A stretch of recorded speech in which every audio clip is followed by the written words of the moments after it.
Hello, everyone. As you're coming in, we'll get started in just a couple of minutes. Thank you for being here.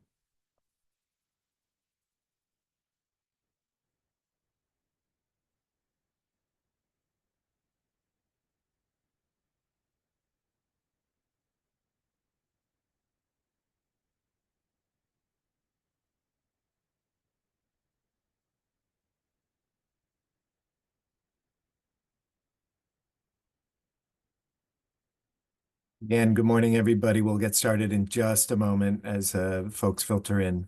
Thank you for being here.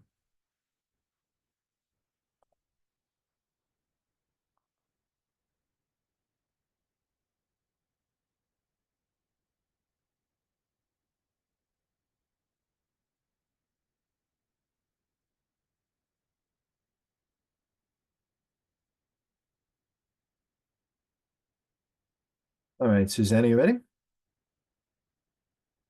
Okay. Let's do this. Okay, hello and welcome to the first iIIRG Conversation webinar of 2025, a production of the International Investigative Interviewing Research Group. My name is Christopher Kelly, and along with Susanna Flolo, we are the co-directors of iIIRG and are very excited that you are all here to learn more about investigative interviewing in Nigeria. Susanna, would you like to say hello? Yes, thank you so much, Chris. And it's great to see that so many of you have tuned in. My name is Susanne Fröllo, as Chris introduced, director and co-chair of iIIRG together with Chris. And I also work as a senior advisor at the Norwegian Center for Human Rights with our police cooperation projects on investigative interviewing for fair and efficient administration of justice. And when I first started working full-time on that initiative at NCHR more than 6 years ago, I was part of the secretariat for the development of the UN Police Manual on Investigative Interviewing, later known as simply the UN Manual on Investigative Interviewing. And in that process, I was lucky enough to meet Dr. Solomon Arase in Oslo in 2020. He will be logging in shortly. Dr. Arase was then the Inspector General of the Nigerian Police Force and naturally contributed substantially to the doctrine development group for the manual, but also, I should add, socially to the group. So it's great to see you again here, Solomon. It's been a while. And I also had a chance to visit your beautiful country when I was in Abuja a few years back. The trip was, of course, far too short, but I had a fantastic time there meeting your police colleagues. And naturally, I'm extremely eager to hear more from all of you about what's going on with investigative interviewing in Nigeria now. So I'm going to stop my trip down memory lane here and hand back over to you, Chris. Thanks, Susanna. Before we turn it over to our esteemed panelists, allow me to make a few announcements first. If this is your first iIIRG event, welcome and thank you for being here. iIIRG is the world's largest network of practitioners, researchers, and professionals driving effective and ethical information gathering from individuals who may possess critical information. We're united to advance evidence-based approaches that inform and enhance justice and security while maintaining the highest ethical standards in investigative interviewing. In addition to these quarterly webinars, we hold biennial in-person conferences, the next of which will happen the week of 6 July 2026 in Leuven, Belgium. And that seems like a long way off, but as you know, time flies and it'll be here before you know it. So please save the dates in your diaries and calendars. Also, iIIRG has a peer-reviewed journal called Investigative Interviewing Research and Practice. There is an open call for the first bilingual edition of the journal, where the full articles will still be published in English, but extended summaries will be published in Spanish. The deadline for this special issue is the 31st of May, and we hope you'll consider iIIRP as an outlet for your research and practitioner case studies. Next, if you're not a member of iIIRG, we hope that you consider joining us to support events such as this webinar, plus gaining access to that largest worldwide network of investigative interviewing professionals. You'll receive discounts on future conferences, access to materials such as webinar recordings, and networking grants, which I'm happy to announce that we will be sending out the details for the next round of small networking grants. And so be on the lookout for that. Finally, if you have questions for our presenters, please enter them into the Q&A box, and Susanna and I will be moderating a discussion after each presentation for a few moments, and then we'll move on to the next presentation, and at the end, we should have some time for general questions should you have them. So let's get to the show. It's my honor to introduce today's speakers. First up is Fumiola Ogunse. who is a PhD student under the supervision of Dr. Joseph Eastwood. She completed her master's in forensic psychology at Ontario Tech University and graduated with a bachelor's in psychology from the University of Lagos in Nigeria. Over the years, Fumi has developed an interest in the criminal justice system, specifically in the investigative interviewing field. Her master's thesis examines self-reported investigative interviewing practices of police officers in Nigeria. She plans to continue her research on that line while also exploring the application of evidence-based investigative interviewing techniques in non-weird countries and psychological detention. So I'll turn it over to you, Fumi. Thank you very much for being here. Thank you so much, Chris, for the warm welcome, and thanks everyone for joining this. I'll be sharing my screen now.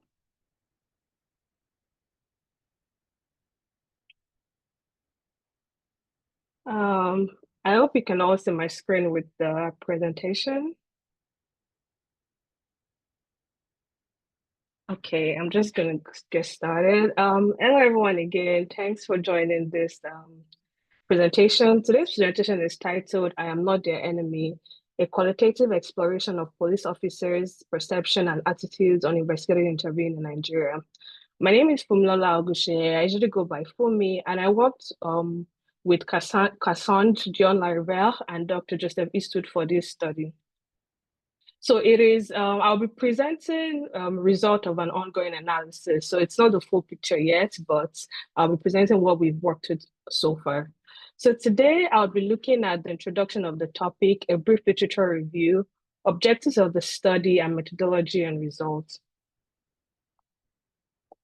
Investigative interviewing involves systematically questioning an individual to gather meticulous and comprehensive details of an event or occurrence as a part of a larger investigative procedure. Research on investigative interviewing practices in Nigeria is still relatively new, and there is still a lot to be learned about how this process is done in Nigeria. Investigative interviewing researchers have advocated for a shift from confrontational techniques to information gathering techniques like the PEACE model. While evidence-based interviewing procedures such as the PEACE model has been developed to improve investigative interviewing practices in real-world settings, research suggests that law enforcement agencies rarely follow them. In a study assessing the self-reported practices and trainings of police investigators in Nigeria, in summary, like in my master's study, we found that while majority of the officers reported using non-coercive methods in investigative interviewing approaches, there were still reports of using minimization tactics, which is not always recommended. And while a significant portion of the officers said they were building rapport, they were not denying the suspect of their needs and all of those great things, there were still some that reported that they were engaging in some attitudes or some practices that were not really supported by research. The goal of this research study, which I'm presenting on, is to gain rich insights that would have been challenging with traditional survey techniques.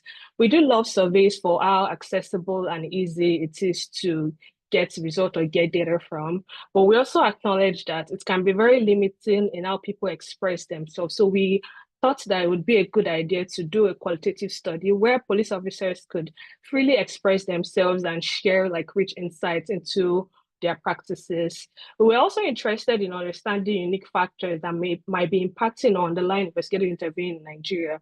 We do understand that a lot of research on investigative interviewing models has been based on countries from like the West, and we acknowledge that Nigeria is a unique country with very diverse social, cultural climates, and we wanted to see if there are unique factors that might be impacting how police officers were conducting investigative interviews.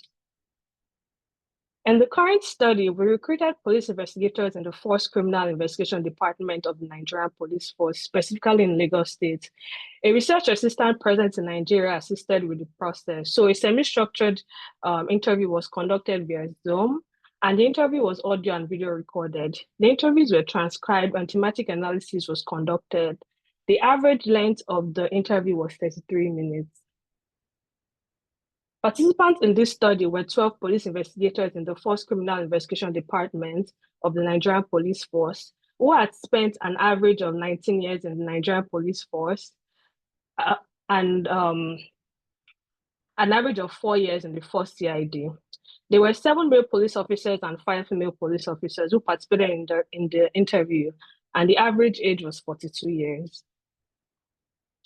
So now on to the results, which is the juicy part. We asked participants for common interviewing practices used with adults, and we also asked if there were any specific protocols or evidence-based training they received and applied. We also asked for any specific adaptations to different age groups.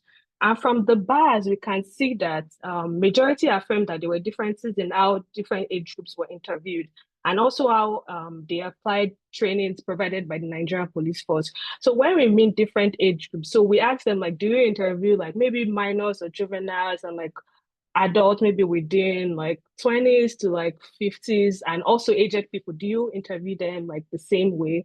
And we saw that like a single number of the officers said there were differences in how they approached their investigation. Police officers were all concerned about ethical considerations like right in their practice, while they also emphasized the importance of truth or fact seeking in the investigative interviewing process. A small portion of investigators were concerned about admissibility in court, while only one investigator explicitly mentioned the PEACE model, which is a highly regarded and recommended interviewing model specifically for suspect interviewing. When asked what success in an investigative interview or interrogation looked like to investigators, police investigators relayed how success in an interview brought them personal satisfaction, but it was just a very small number that said this, not all the officers. We thought it would be important to highlight some quotes related to the themes I earlier discussed. For differences in interviewing age groups, these police investigators said, but for children, interviewers may need to use age-appropriate language, like visual aids and supportive techniques to help them feel at ease and express themselves. So like when interviewing elderly adults, interviewers should consider cognitive decline, hearing or vision, and physical limitations that could affect the interview process. It is also essential for investigators to be mindful of the unique needs and abilities of individuals from various age groups and adjust interviewing techniques accordingly. So this is great. Like this is what we like to see, that they are considering like different age groups when they're conducting interviews, investigative interviews. When discussing how the Nigerian police force training is applied, this investigator mentioned, let me just let you understand the fact that all police officers in Nigeria, starting from your recruit level, you have already been trained and equipped on how to investigate, on how to interview. So on the personal satisfaction, which I highlighted earlier, this police investigator said, it is the joy of every police investigator to break through cases that were assigned for investigation. We also noticed that some investigators highlighted some assumptions that we believe informs their practice. When answering the question of adaptation of investigative practices, interviewing practices for age groups, one investigator mentioned how children do not lie. Specifically, they said, when you're interviewing an adult and children interview, what makes it different is, children, they don't lie. Like young people, they normally say the truth. We know this is not empirically true.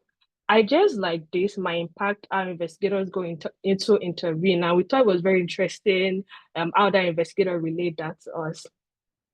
Also, an investigator mentioned how people from a particular tribe are more truthful than other tribes. Specifically, they said, before you can even hear the truth, the only thing I noticed in Nigerian investigation is that outside they say more truth than other tribes. Other tribes, if you like, do whatever you like, they will not say the truth because they know the implication. While personal experiences might have made this investigator come to this conclusion, which is fair, like if that is the pattern you're noticing, like having those ideas is not like really strange. However, we wonder how certain stereotypes like this might be impacting how police investigators approach investigative interviews, and just generally like their mindsets, their ideologies, and like some of these stereotypes, how maybe they might be damaged. We cannot say conclusively that they are damaging, or we don't know for sure because we haven't tested it or we haven't assessed it, but we thought it was interesting how like some of these assumptions were mentioned. And even someone also mentioned that in their practice, police officers always prefer, women in the Nigerian police section to deal with children, by the way of, enticing them, giving them what they think they like. So we see that maybe the nurturing nurturing attribute of women are maybe prioritized so that they could interview children. Moving on. Similarly, we asked police investigators how important building rapport is in suspect interviewing. All police investigators mentioned that the rapport was crucial in suspect interviewing, and majority mentioned how rapport aided information gathering. Themes like maintaining impartiality, implementing the MPF's training, considering human rights, ethical considerations, being non-confrontational were also observed. Interestingly, themes like shifting enemies' perception, which I would go into shortly, were also observed.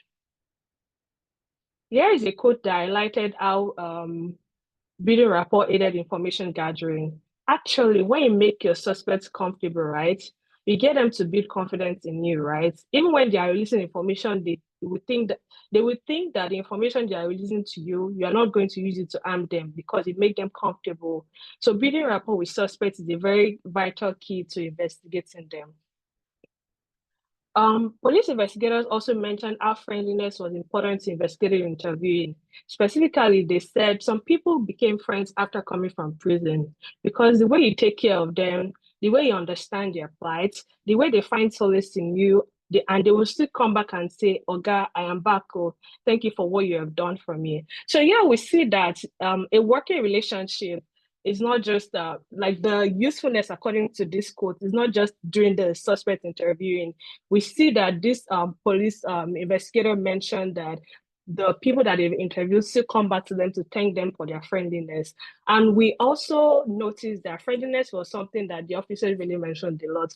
A popular like slogan of the Nigerian police force is the police is your friend. So it could be that police officers imbibe those values and want to portray that during like suspect interviewing. Importantly, we observed how investigators alluded to not being seen as an enemy during investigation. Particularly, this investigator said, you have to build a rapport with the suspect. I even love my suspect. Me, I build a rapport with the suspect and the complainant. That's me, sure you understand. I build a rapport because both of them will like me. I build a rapport with the suspect because I know they will not see me as their enemy because I'm doing their case. Whatever it is, I have worked so long. So I have a very cordial relationship with them because I'll let them look at me that I am not their enemy. I want just the truth. I build a lot. And I think it's very interesting, like this idea of like shifting the enemy perception by like the police investigators in Nigeria. Because in the literature, like I've gone through, like I've not really seen like that push or like police investigators like really like towing that line. So it was very interesting to us to see that the investigators here, they were particularly interested in not being seen as an enemy. Yeah, we see how officers build rapport with suspects,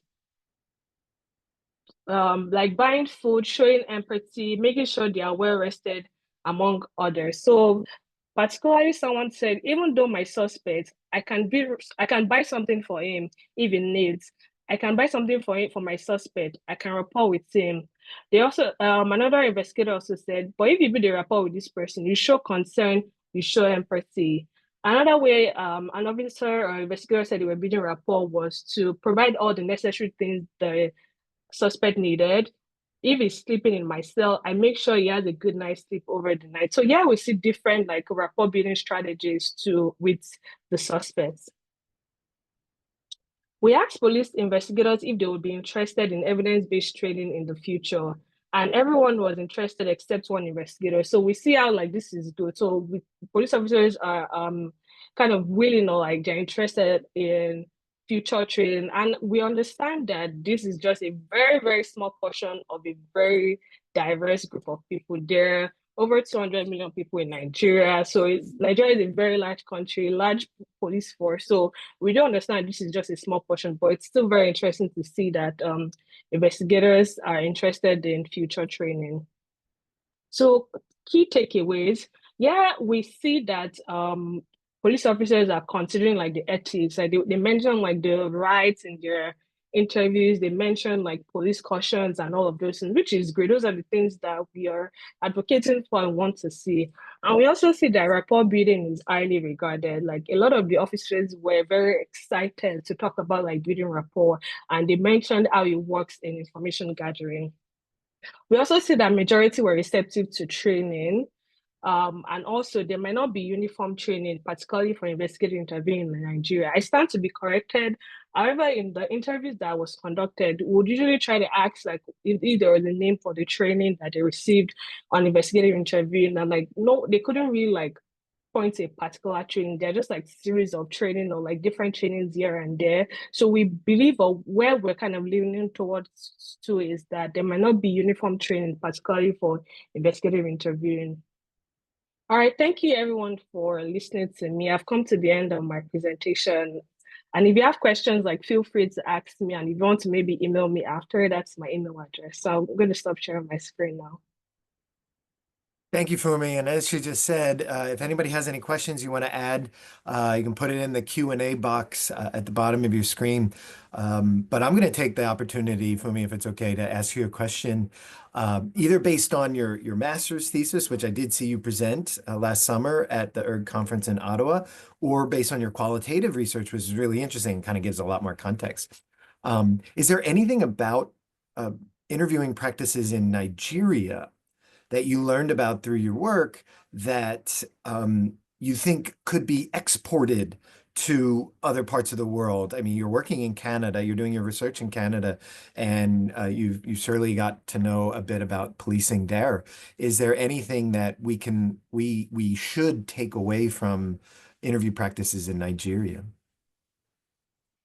Honestly, I don't know if I could maybe conclusively say anything now, but I think maybe just like highlighting out like cultural sensitivity. So I think that's like an important thing that maybe is not seen in like models or like manual, like especially in countries like Canada, like where a lot of people do like come to from different parts of the world. I think cultural sensitivity, there is a way to maybe like include that. And I know there is a push for paying attention to vulnerable people, which is great. I also think that the aspect of cultural sensitivity in like investigating interview or suspect interviews would actually be very interesting. I believe that when we're done with this analysis, I think there are things that would be able to pull out specifically for our like maybe to better do investigative interviews in Nigeria, like just like themes that we believe would be important. But I don't know if I can conclusively say that these are the things that we should export now, because from what I can see, like I haven't done all the analysis, but I did conduct the interview.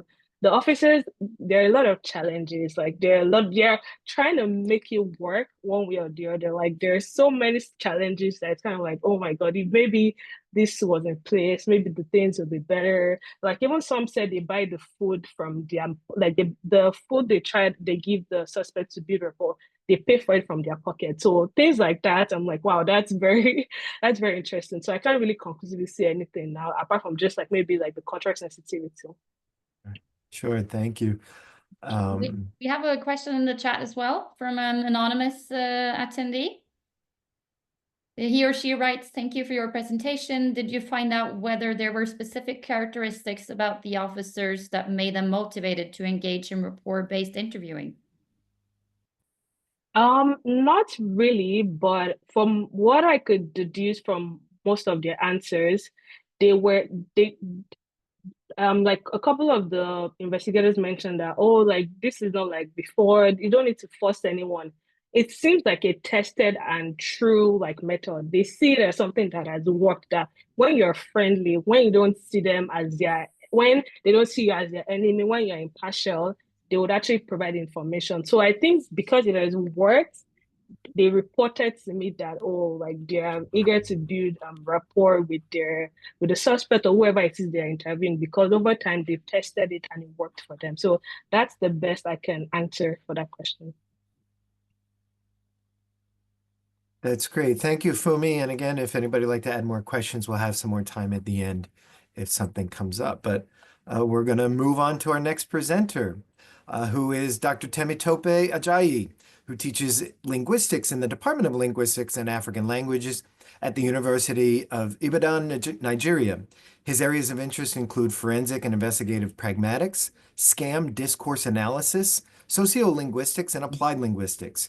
He has several articles in reputable journals across the globe. Dr. Ajayi is the recipient of the Postdoctoral Fellowship of the African Humanities Program in the United States and the George Forster Postdoctoral Fellowship of the Alexander von Humboldt Foundation in Germany and the Nigerian African Science Leadership Program. That's a mouthful. So thank you, Dr. Ajayi, for being here. I'll turn it over to you. Thank you very much for having me, Kelly, and every other participant. I hope I can share my slide now, right?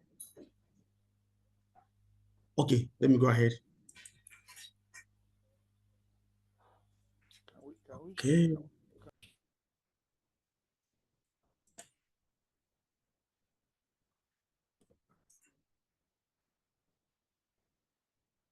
Okay, can you see it now? I can only see the screen sharing, not the slides.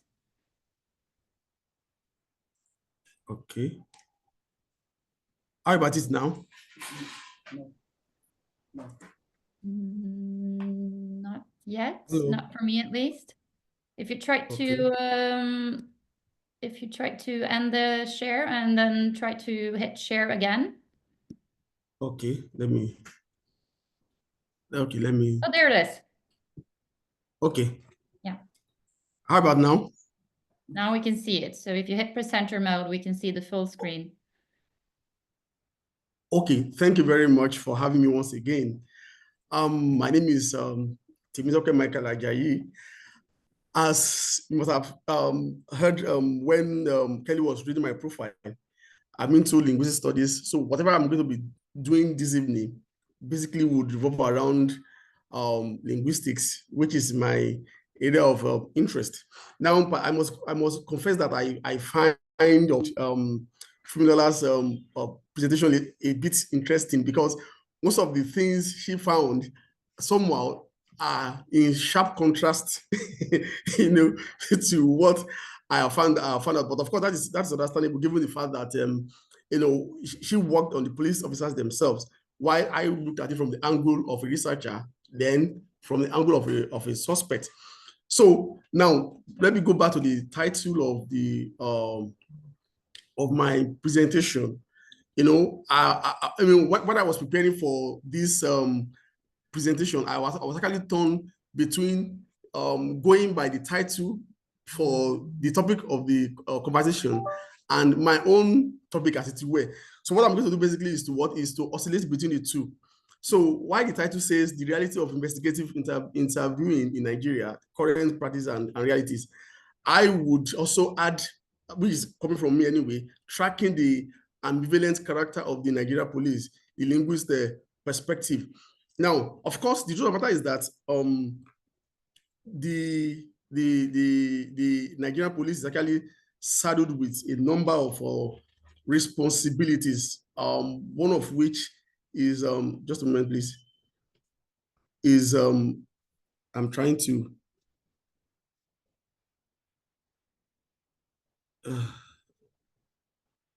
Okay. One of which is to protect the lives and property of the people, ensure that there is prevention of crime. Then somehow they also carry out the military responsibility, ensuring that there is peace and orderliness in the country. Then the last one having to do with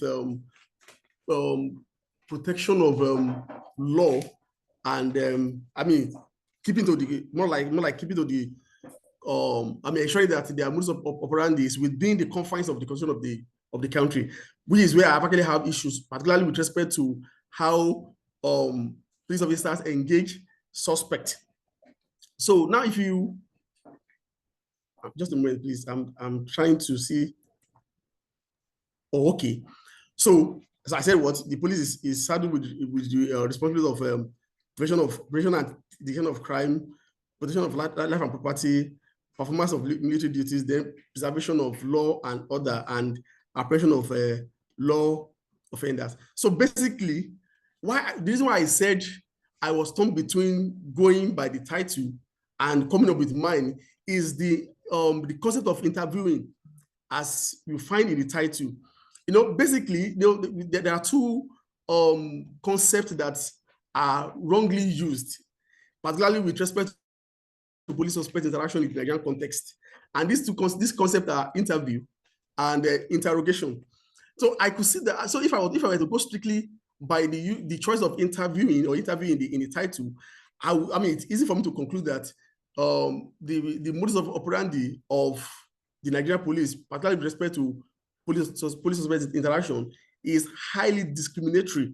And I'm going to explain why. While interview is reserved for the category of suspect that I call HPS, high-profile suspect, it can be so sure that interrogation is reserved for interactions involving low-profile suspects, which I call LPS. You can find details about all these two categories of suspects in my thesis. So, for instance, you find out that particularly with respect to interview. So let's look at what interview entails. An interview. I'm trying to see clearly here. Sorry. Okay, just a moment. Okay. So, in an interview, the investigator is trying to establish the culpability of the suspect. So the primary goal of an interviewer is to gather information that is relevant to the investigation at hand. This information can include who, what, when, where, and why, and how of any criminal investigation, and can also involve assessing the credibility of the source of information provided by a respondent. And one major feature of an interview is less aggressive. The interaction takes place more like in a friendly environment, in a very relaxed atmosphere, and what have you. So if you look at the Nigerian context, particularly with respect to police-suspect interaction, you will see that interview features because of the caliber of the suspects they are dealing with. But when you talk about high-profile suspects, you're talking about the individuals that actually, that belong to the high class in the society, talking about in terms of the resources that he has, maybe the kind of job he does, is the fellow is rich, the person is a professional, as it were. So you find out that in police-suspect interaction, particularly those involving high-profile suspects, you can see that interview features. So because perhaps many of these police officers actually understand the fact that these individuals understand their rights, so they cannot be intimidated, they cannot be threatened, and what have you. So that's actually where interview features. But if you are talking about the second leg, talking about interrogation, now interrogation on the other hand are generally more tightly structured. It involves active prosecution on the part of the investigator. In other words, interrogations are accusatory in nature, and you find that actually play out most times in interactions involving low-profile suspects. And who do I refer to as low-profile suspects? We're talking about individuals that belong to the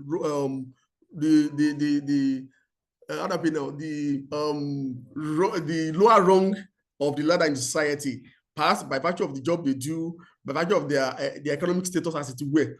So you find that in the Nigerian context, when police officers are engaging these individuals, they accuse them, they abuse them, they, in fact, more like make them feel less human. And that takes us to the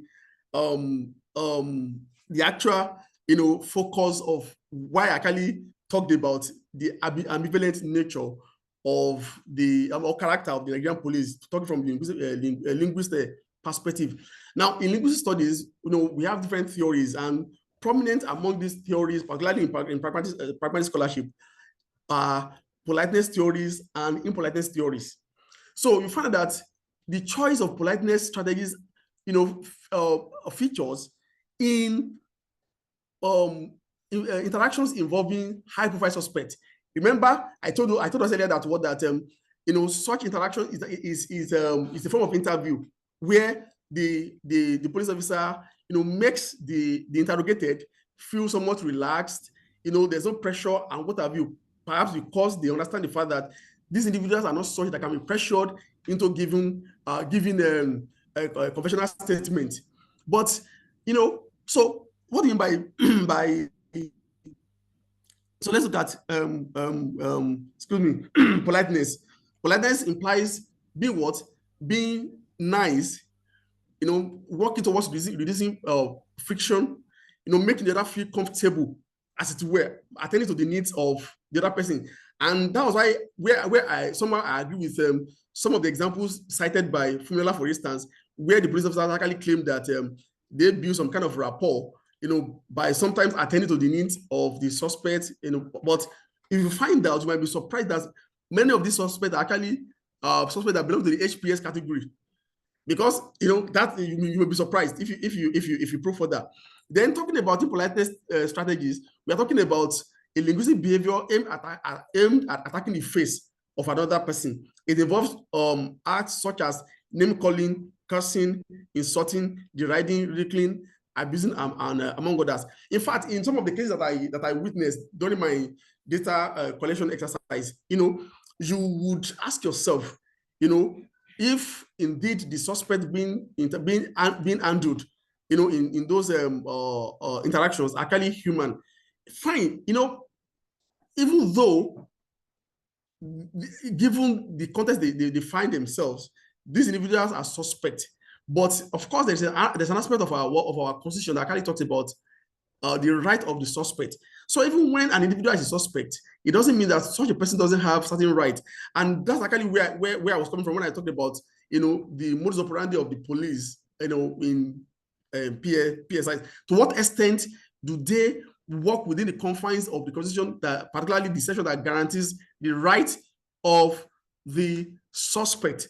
So you find out that why, to some extent, the right of the high-profile suspects, are being observed, as it were. The reverse is the case when they are dealing with low-profile suspects. Of course, I could give a lot of examples, but particularly because of time, I would, so I will refer you to my thesis. Actually, sometimes you will find this police officer actually, describing, ridiculing, maybe body shaming these suspects, sometimes ridiculing where they have come from, talking about their township and stuff like that. So even sometimes, their faith. So all these are pointed to the fact that, as far as far as PSIs, that is police suspect interactions, are concerned in Nigeria, there are still practices that don't conform to the law of the land. So we need to take note of that. Now, as I wrap up, there was an experience recently talking about where a particular king, actually I will link it to the kind of treatment that HPS, high profile suspect, actually get in police suspect interactions, where a particular king was seen in a video that went viral, where he was actually saying, while assaulting an old man, he was saying that the old man should go ahead and report him to whoever he wanted to report him to, including the police. As a matter of fact, that he has all the police around, more or less on his side, that more like he obnobs with them, as it were, and as such, they can't really do anything to it. To him. So what does that tell you? It tells you that somehow people occupying some form of privileged positions in the Nigerian context have some form of fear, less aggressive, treatment in the hands of police officers, in police suspect interactions, relative to their counterparts who belong to the lower rung of the ladder. But of course, talking about, then I heard from you talk about cultural sensibility. Yes, I've discovered in my recent publication, I found out that suspects now, talking about low profile suspect now, seeing how much they are relegated to the background in police suspect interaction, they to have devised some kind of cultural means of navigating that interaction. So you will see that, because they know that they are more like their fate is somewhat decided by this all-powerful police IPO, talking about the investigating police officer. So they have devised the means of making recourse to cultural sentiment in navigating their interaction with police officers. So you see them painting themselves as orphans, knowing fully well that in the Nigerian context, of sympathy is shown, is given towards orphans. So they believe that by actually signaling their orphanhood status, the officer becomes sympathetic and empathetic towards their cause, and as such reduce the level of aggression that characterizes interactions involving police officers and low profile suspect. So as I conclude, I can tell you categorically that fine, kudos should be given to the Nigerian police, particularly with respect to prevention of crime, performance of other roles and what have you. But what needs to be pointed out is that there's a lot to be done as far as engaging suspects, particularly within the context of the law of the land, with respect to the right of suspects in police-suspect interaction.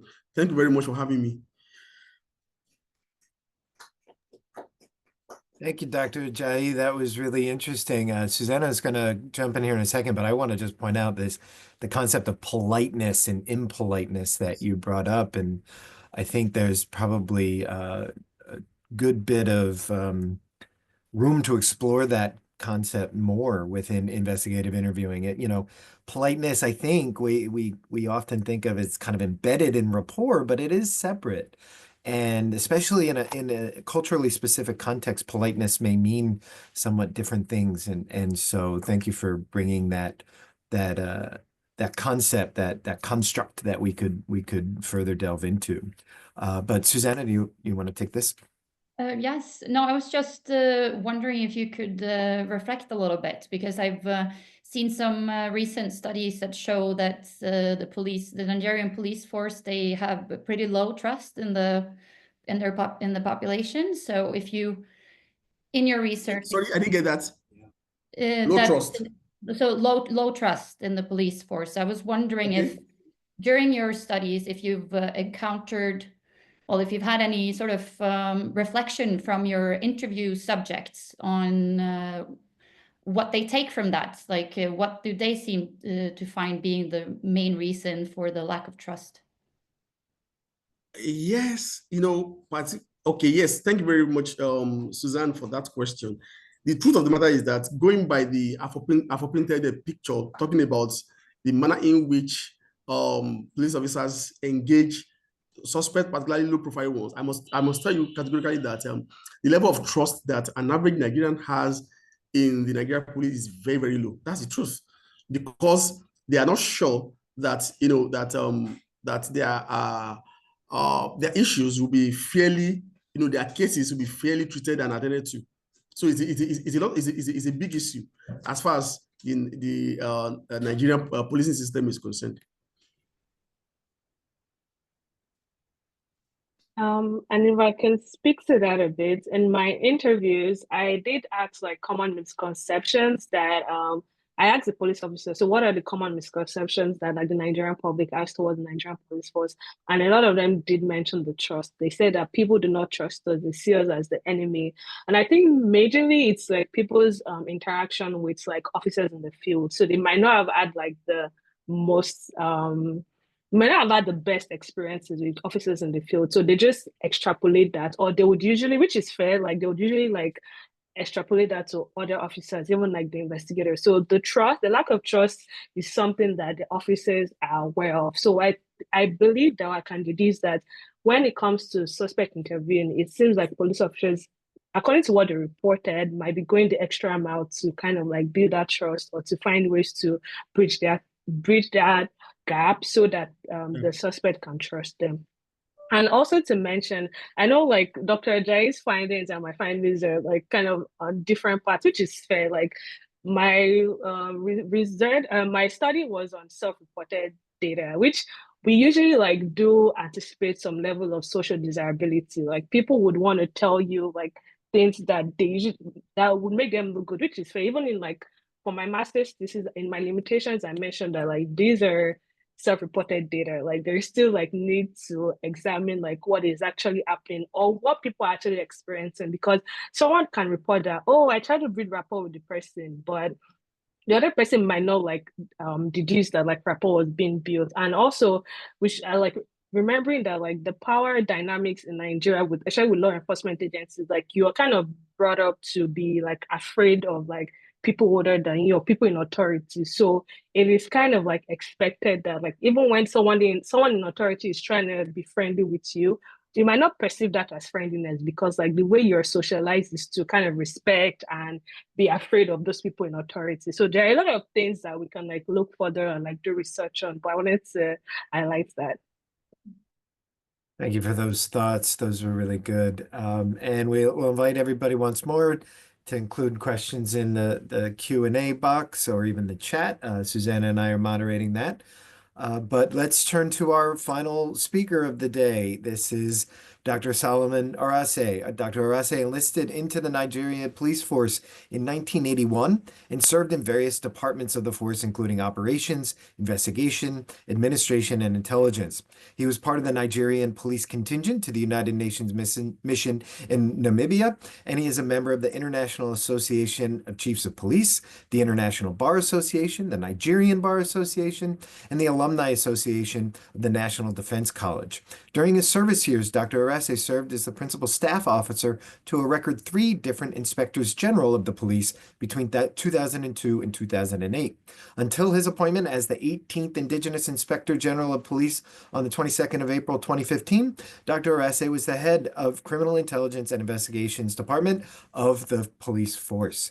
Thank you, Dr. Arase, for coming, and we'll turn it over to you.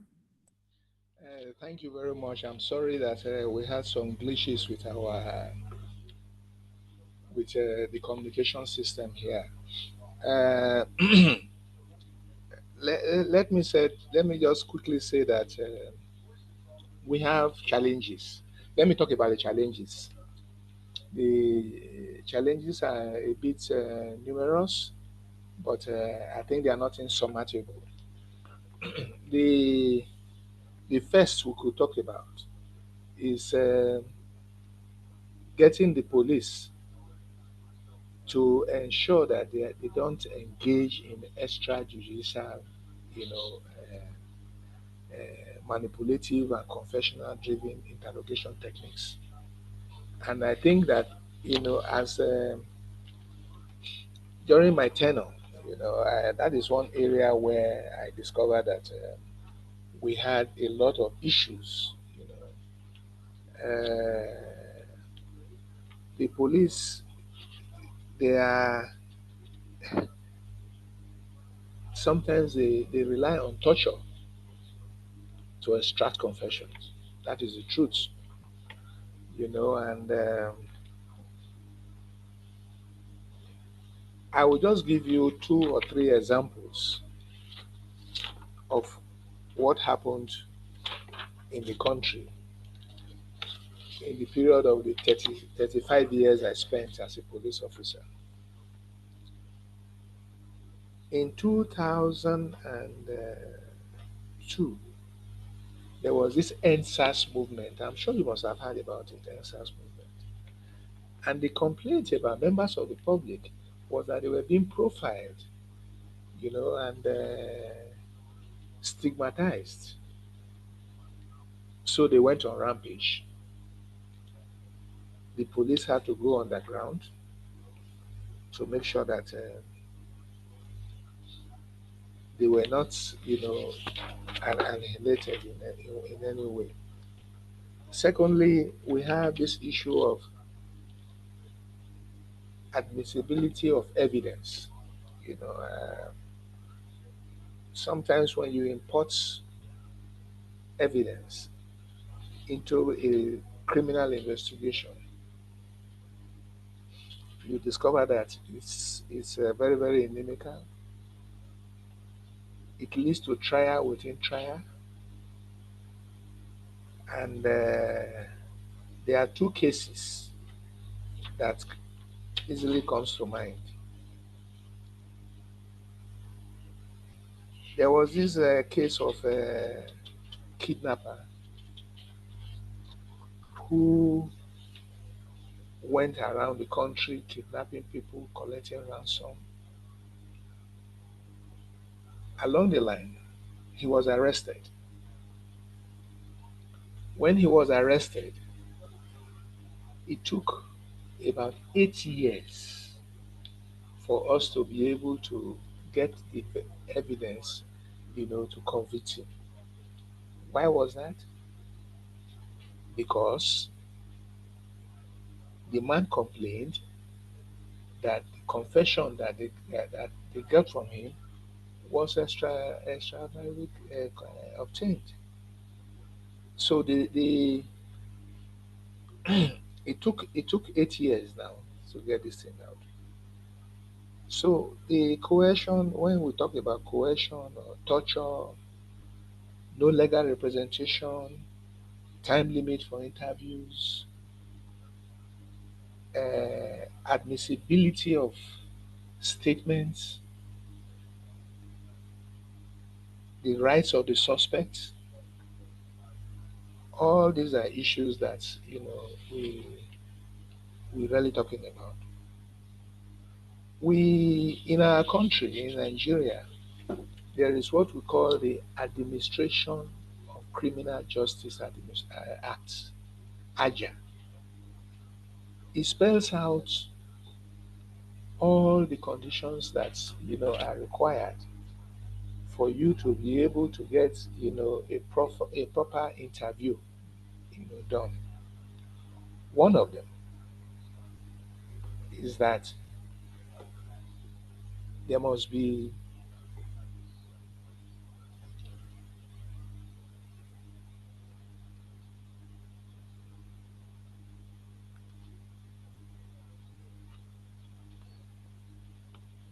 you must record the statements electronically.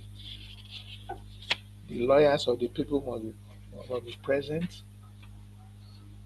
So, and when those ones are not present, then it means that you can easily, vitiate the the whole process. Then pretrial detention. Pretrial detention is one of the areas where we've been working on.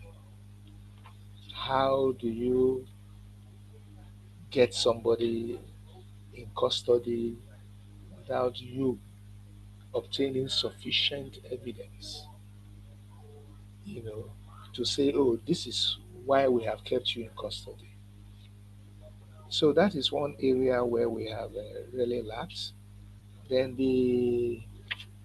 as I mentioned before, recording of statements, we don't have those facilities that can easily assist us to register, to record the statements of the suspects, so that you can easily present that in court and say that is exactly what has happened. So another case in point was there was a bank robbery in somewhere in Kwara. About 7 suspects or 8 were arrested, and along the line, the people were when they took them to court, they complained about coercion, confession, false confession, and that case took another 7 years. So you will understand that the problem of even keeping the people in custody, feeding them, it's a big problem. So I think my sister and my brother, it is true we have problems, and that is when Susan invited me some 4 years ago, 6 years ago, or something like that, to be part of the investigative interviewing this thing. We were very excited. We felt that that was going to be the beginning of the. Unfortunately, COVID intervened. So Susan could not. Susan was supposed to be in Nigeria, to conduct some interview, to conduct some training program, but it couldn't happen because of the COVID. So I'm inviting you now to say that you've come to Nigeria and come and conduct those interviews. You see, the idea is that training is the key. The more you train your personnel, the more you are able to get value from them. If you don't train them well, then you can't get value from them. So the problem we have has to do with training, has to do with equipment, has to do with, uh, occasional, the typical Nigerian, I will tell you, if you have a case today, if a case is reported today, they want you to find solution to it today, now, now, now, now, now, now, now, now. So they don't believe in procedures, you know. So you just discover that. So if they don't believe in procedures, what are you asking them to do? You are asking them to tell the policemen that they should be engaged in, extrajudicial this thing, abuse human rights, leave, get false confession, and just charge the people to court. And once that happens, then you discover that you are going to have a lot of problems on your hand. First, trial within trial. You now start having trial within trial. Then you now start having, you to call evidence to prove that that particular offense was committed by that man. So it's a bit complicated, but I know that the panacea to solving that problem is training, training, and training. I thank you very much. Thank you so much, Solomon, and thank you also for the invitation. I would love to come back to Nigeria and do a full-on training together with iIIRG. So hopefully, I mean, Chris, are you on as well? I'm game. Okay, that's good. Just tell me when to show up and where, and I'll be there. Yeah. I mean, Solomon, you're pointing to a lot of challenges, obviously, here in your presentation and specific cases as well. I was just wondering if, and in that case, how you foresee investigative interviewing potentially being part of the solution to some of these issues? Oh, absolutely. It's the panacea to these things. When I was an inspector general of police, I I insisted that you don't keep anybody in custody until you have evidential proof to show that he has committed an offense. And when I gave that directive, it doused detention. A lot of them who were engaged in all these abuses, taking people, locking them up, and all this kind of thing. They suddenly realized that it was not business as usual. You know, so you must have evidence. You must have evidence. Before you start prosecuting somebody. You don't just pick them up from the streets and stigmatize them and say, "Oh, you've done this. Oh, you've done that. You've done that." And maybe sometimes you extort them, and just as this lady said, you extort them and you let them walk away. So those are the issues.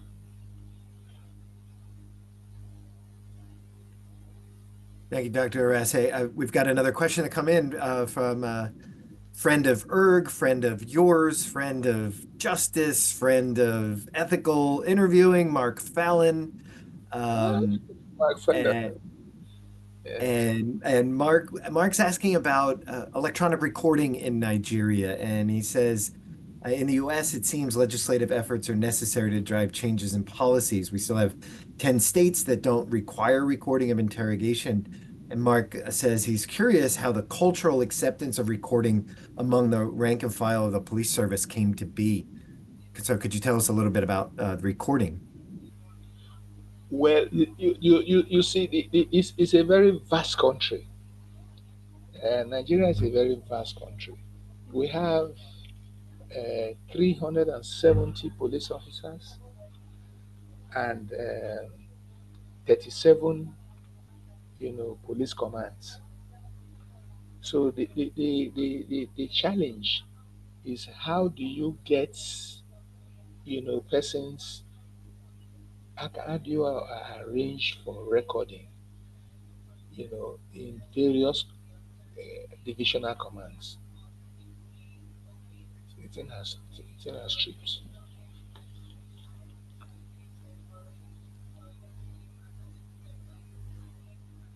Suzanne, I see you working in the Q&A box.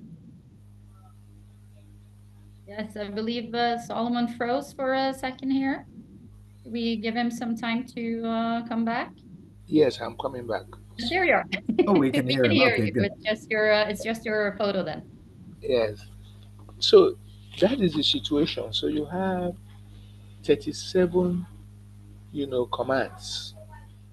Then you have divisions. You have area commands. The facility for fixing those interviewing centers is a huge challenge. So I think that is what we were thinking of doing was to make sure that in the 37 states of the federation, we have a well-established recording center where you can take people to and make sure that this thing is well documented and all those stuff. Uh, but it's a challenge. It's a big challenge. Yeah, the challenges, we appreciate you talking about them, Dr. Arase. That's really important to confront them head on. And in that vein, and perhaps the other panelists can talk about it from their perspective as well. But an anonymous attendee asks, how ready is the Nigerian police force to accept and imbibe, I love that word, imbibe, institutional reforms according to the findings of the various studies that we have here presented today that were done in the context of Nigerian interviewing, but also more broadly in terms of the worldwide movement to investigative interviewing. Oh, we lost Temitope. Okay. Thank you very much. You see, the idea is not the reforms; it is the operationalization of, the outcomes of the reforms. Hmm. There have been many reforms in the country that we've had, close to four reforms since 1999, since we came back to independence. But the implementation is not it's haphazard. It's always very difficult to, for them to get the implementation done. So I think that is where the problem really lies. You Yeah. know. So because if you look at it, if you look at maybe one of the reforms, the same set of issues that have been canvassed over and over and over again is the same issue that the second one is canvassing. So you now say, okay, what happens if the first one, you said this, you were going to do this. Meanwhile, you didn't do anything. So, so that is where the problem lies. The problem is in implementation of those reforms. Of course.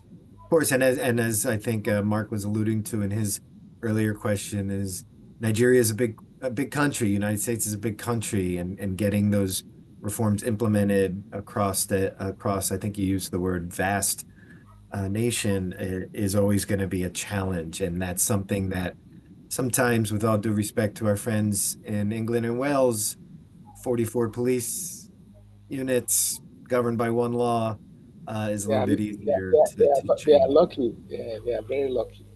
Yeah, yeah, right. Fumi, do you have any thoughts you'd like to add on implementation or the where your research can go in terms of the implications for practice? Yeah, so I think there are a lot of things that the officers can do, like through trainings and all of those things. But I think that, like Dr. Harrison mentioned, there are a lot of like things that they also lack. So one of the things one of the investigators I interviewed said that like even in their offices, they don't have like good ventilation. Like there's no fan, there's no, and that's such a tiny thing, but it impacts like how you work. It impacts like the kind of like your mindset. So like with things like that, I think that yes, I'm doing the interviews, like we're looking at the Dr. Ajayi is looking at the suspect interviews. I'm interviewing police officers. Yes, we can write up our results and like publish it and like hope for certain things, but there are things that even the police officers cannot do for themselves. Like they're employed by a body that needs to provide certain things for them. And I believe that like them lacking this, and I know like a fan is just such a tiny thing. It seems like it's a tiny thing, but if you're somewhere that is like a very hot country and like you're sweating, of course you're going to start getting upset because like the environment is not good. One of the things the officer said is that there is no like holistic approach to like well-being and welfare of officers. So I think that those are things that would need to be put in place too. Yes, we can train officers to conduct the interviews and to be friendly and all of that. But if I'm very hot, even personally, I'm not a police officer, it gets a point that I'm like irritated or I'm just irritable because like the environment is not very friendly to me. So while we do our part as researchers to like recommend like things that officers can do, I also think that there are like things that the Nigerian police force or the Nigerian government can do to kind of make things better for officers, to give them like the resources to be able to conduct their interviews well. Thank you, thank you. Sorry, sorry, I'm back. I had a bit of issue with my source of internet. So I hope I can say one or two things about the question being asked about whether the police is willing or ready to improve as it were. Yes, Yeah. I would say yes, because there's this thing that where there is a will, there will be a will. I'm very, very sure that if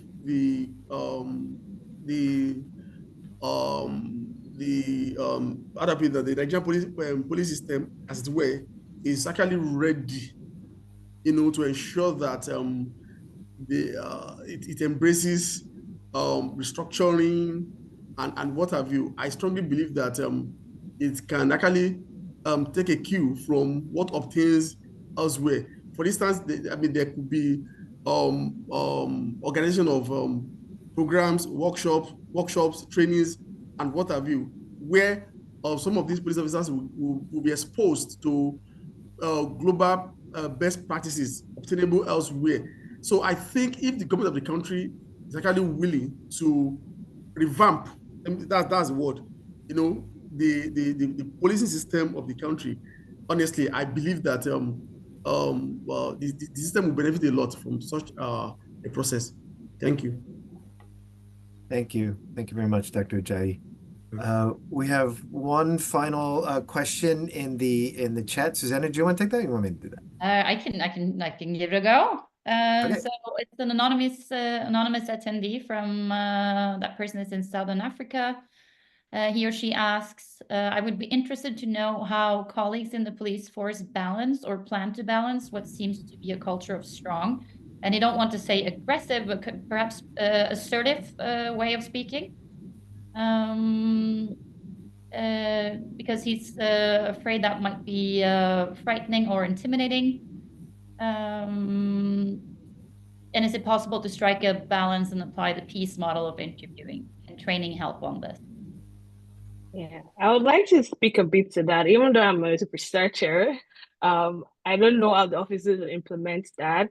But I think that one of the things that I'm trying to do with the research is that to mention that yes, the peace model is great. However, like there are still things that we need to consider based on cultural context. Yeah. Nigerians, I mean, also Nigeria is a very like large country, different ethnic groups. Like I'm Yoruba and I believe Dr. Ajay is Yoruba. Like Yoruba people are known to speak loudly. Like we talk loudly, like that is just the way it is. Like to another person, they might seem like you're shouting, but it's just like usually the way I would talk or the way you would talk, yeah. So with things like culture, like there are a lot of cultural things that we need to consider, like when we're implementing like best practices. So best practices are great. However, like when it comes to like even building rapport, like things like that, we can't just copy and paste from like the West because the way Nigeria is set up is different. Like I also mentioned, like there is the usually people will like really respect is a big part of Nigerian culture, particularly like the Yoruba tribe. Yeah. So even with like dealing with maybe people in authorities, the law enforcement, you just like you like I was saying earlier, they might be trying to be friendly with you, but I'm like, this person is like, yeah, and I'm yeah, like I won't perceive whatever they're doing as being friendly. So maybe I'm not like 100% answering the question, but I think that the models that have been created across the world are really great. They're brilliant. However, there needs to be like cultural considerations when we are training people or training officers in Nigeria because the way the country is set up, it's like a mixed match of like different ethnic groups. So those are things that we need to consider when we are importing like the training to Nigeria. And the goal of like the research I was doing is to kind of find where of ways that maybe we need to like speak more to them, which we're still in the process of unraveling.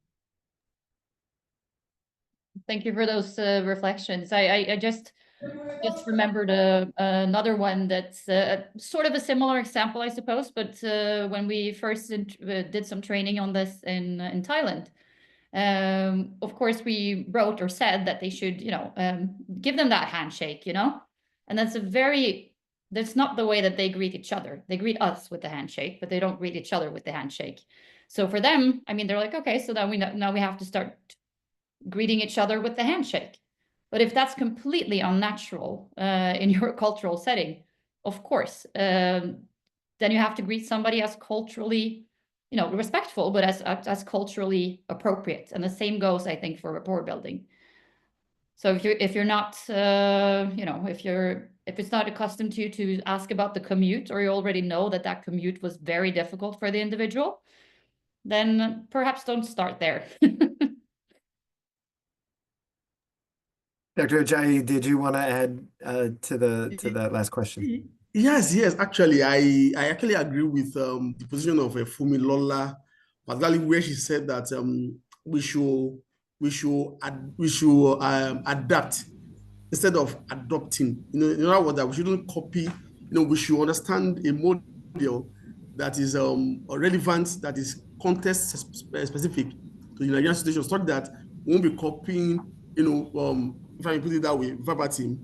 What obtains elsewhere. So we should understand what is relevant to our context, to our situation, and as such, we should apply such. Thank you. Yeah, absolutely. Thank you. Dr. Rasa, do you want to take the last word before we close out? Hello? Hello? Yes, we can hear you. Yes. I think that training is universal. It's not something that you have to use ethnic, cultural, or this thing to think about. This is something that is universal. Knowledge is universal. So I think we should look at it from that perspective. Um,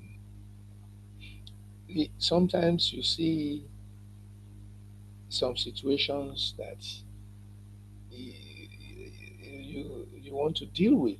You know, you can use intelligence-led policing. You can use community policing. You can use, there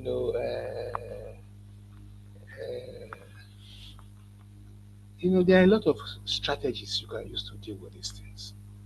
So I think for me, I think that we should not look at the Nigerian situation as something you have to start demarcating or putting in a no. Training is training. It is about knowledge. It is about skills. So once you are able to impact those things on the people, then if they are going to start interpreting it in their languages, that is fine. You allow them to do that. But the idea is that we should allow investigative this thing based on the Mendes principle to stand. We shouldn't disturb it at all.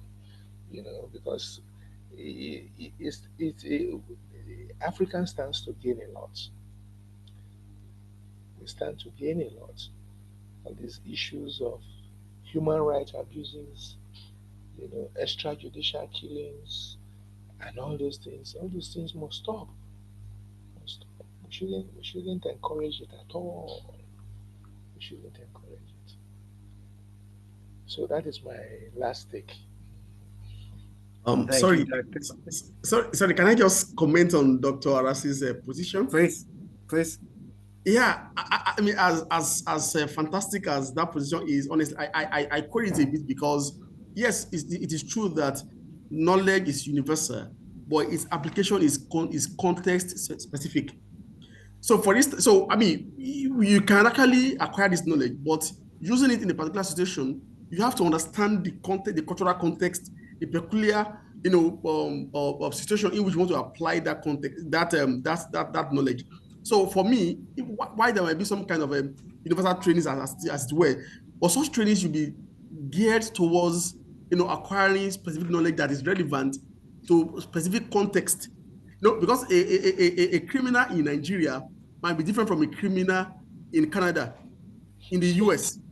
So you understand what I'm saying now? So given the fact that there are different laws, in this context. So what I'm saying is that yes, knowledge is universal, but its application is context specific, contextualized, and we have to bear that in mind in the way our police officers engage suspects. Thank you. Thank you. Well, we will leave it at that. Dr. Arase, Dr. Ajayi, in the future, Dr. Ogonse, thank you all so much for your time and your expertise to share with us. And before we go, I'll give Susanna the last word. Thank you all. No, I just wanted to say thank you as well, and to everybody listening, and for wonderful questions. And I'm sure we're going to be able to keep this conversation going. Hopefully in Nigeria in the near future. I'm going to take you up on that offer. Yes. It was a pleasure having you here. And we're expecting you. Nice having you. I'm engaging in this conversation. Yes. We received very many messages. I received them on my phone, in the chat. People all want to go to Nigeria. So there's a lot of interest. You people will be welcome. You should come. Thank you, Solomon. Thank you. The more the merrier. Yeah. Okay, have a nice afternoon or morning or whichever time it's on your end. This was lovely listening to you, and thank you to our participants for staying on. And please, if you're not already a member of IIIRG, please do consider. Thank you for that reminder. Yeah. Thank you so much, everyone. All right. Be well. Bye. Bye.